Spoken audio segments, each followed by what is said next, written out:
खबर शामिल करते हैं ननकाना से, जहां पर डीपीओ इस्माइल खड़क की हिदायत पर शराब फरोशी के खिलाफ क्रैकडाउन जारी है और थाना वारबटन पुलिस का शराब बनाने वाली मिनी फैक्ट्री पर छापा, जिससे शराब बना के फरोख्त करने वाले 2 मुलजिमान को गिरफ्तार कर लिया गया है और मुलजिमान के कब्जा से शराब बनाने वाली अशिया बरामद कर ली गई हैं।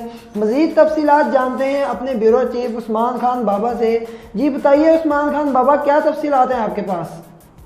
जी बिल्कुल, डीपीओ ननकाना इस्माइल रहमान खाड़े की हिदायत पर शराब फरोशी के खिलाफ क्रैकडाउन जारी है। थाना वारबटन पुलिस का शराब बनाने वाली मिनी फैक्ट्री पर छापा, शराब बना के फरोख्त करने वाले 2 मुलजमान गिरफ्तार।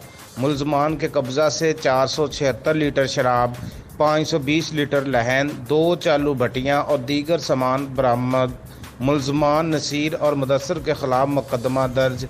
डीपीओ की तरफ से एसएचओ थाना वारबटन मुजाहिद अब्बास मलही और हमराही टीम के लिए नगद इनाम और सर्टिफिकेट देने का भी ऐलान किया। शराब फरोशी का मकरूह धंधा करने वाले नौजवान नस्ल के दुश्मन हैं। जिला भर से शराब फरोशी के अड्डों का खात्मा मेरा मिशन। बहुत शुक्रिया उस्मान खान बाबा आपका हमें तफसीलात से आगाह करने का।